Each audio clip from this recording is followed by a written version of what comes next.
एक समय की बात है, एक छोटे से गांव में एक अकेला मकान था। उस मकान में एक आदमी अपनी पत्नी और 2 बच्चों के साथ रहता था। मकान बहुत ही पुराना और डरावना था। गांव के लोग इसे भूतों का घर मानते थे और वहां जाने से बच्चे डरते थे। एक रात चांद नहीं उगा था, तब उस घर में कुछ अजीब घटनाएं घटने लगी। पहले घर की दीवारें और दरवाजे अपने आप हिलने लगे। फिर रात के समय अनजानी आवाजें सुनाई देने लगी। पत्नी और बच्चे डर के मारे सो नहीं पाए। और दूसरी रात भी वैसा ही हुआ। अजीब आवाजें, घर की दीवारें हिलने और सुबह होने पर आवाज आना बंद हो जाना। इसे देखकर उन्होंने सोचा कि शायद किसी आत्मा की वजह से ये सब हो रहा है। धीरे धीरे घर की हालत और खराब होती गई। आदमी और उसकी पत्नी परेशान हो गए और बच्चों को यहाँ रहने के लिए मजबूर करने लगे। दोनों पत्नी पति ने फैसला किया कि उन्हें अपने यहाँ से बाहर निकलना होगा। वे अपने रिश्तेदारों के घर जाने का निर्णय लिया और उसी रात गांव छोड़ने की तैयारी करने लगे। जब उन्होंने अपनी बात अपने रिश्तेदारों को बताई, तो उनके रिश्तेदार भी घबरा गए।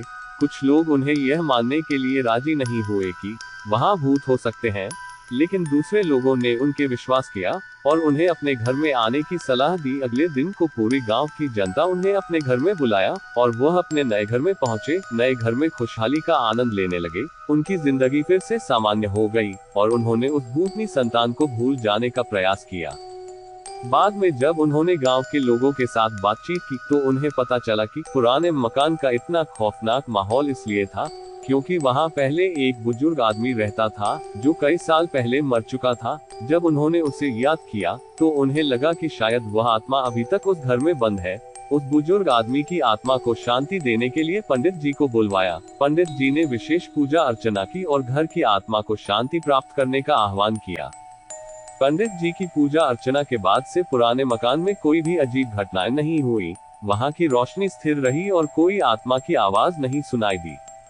उन्होंने देखा कि पुराने मकान की महिलाएं और बच्चे आत्मा के डर से आजाद हो गए थे।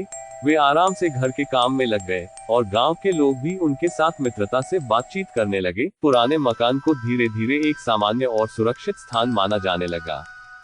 ये घटना गांव के लोगों को अचंभित कर गई। वे सोचने लगे कि क्या वास्तव में भूत प्रेत होते हैं या ये सब केवल उनकी कल्पना है। इस घटना ने लोगों को साक्ष्य दिया कि कभी कभी हमारी विश्वास शक्ति हमारे मन में डर और डरावने संकेतों को उत्पन्न कर सकती है।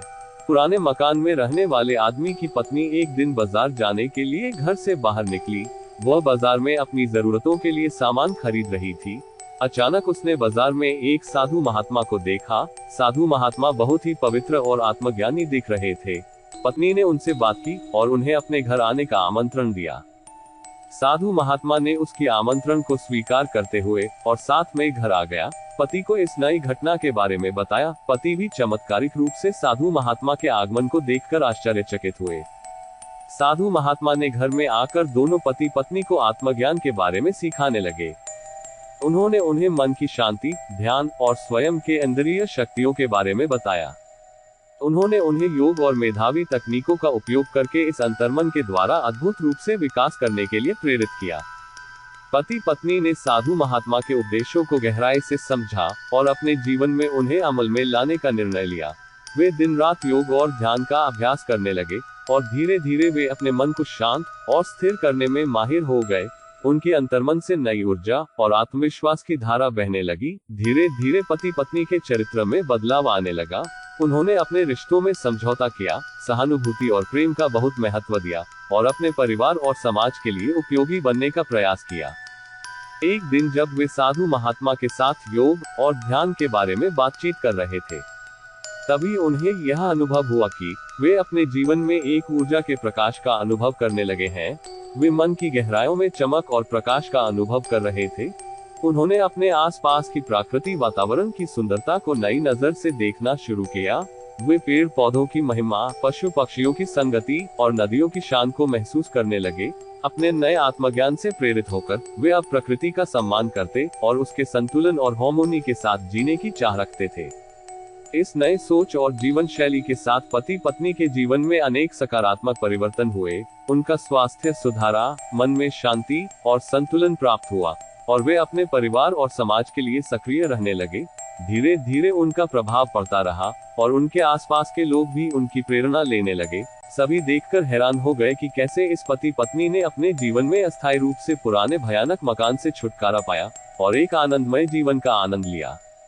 इस कहानी से हमें ये सीख मिलती है कि जब हम अपने मन को शांत और स्थिर करते हैं, तब हम अपनी आत्मा की अद्भुत शक्तियों को जानने और उन्हें अपने जीवन में अभिव्यक्त करने का संघर्ष करते हैं। हमारी आंतरिक साम्य की ऊर्जा हमें अद्वितीय और आनंदमय अनुभवों की ओर ले जाती है। इस कहानी के माध्यम से हमें ये भी याद दिलाया जाता है कि भूत प्रेत या भयानक आत्माएं शायद हमारी अपनी मनोवैज्ञानिक कल्पनाओं की उत्पत्ति हो सकती है। हमें अपनी आत्मा की शक्तियों के साथ संघर्ष करने और अपने जीवन को प्रकाशमय बनाने की जरूरत होती है, न कि भय और डर की बात करने की। ये कहानी हमें एक महत्वपूर्ण संदेश देती है। हमारी अंतर्मन की शक्तियों का समर्थन करें और सत्य और प्रेम के मार्ग पर अपने जीवन को आगे बढ़ाएं।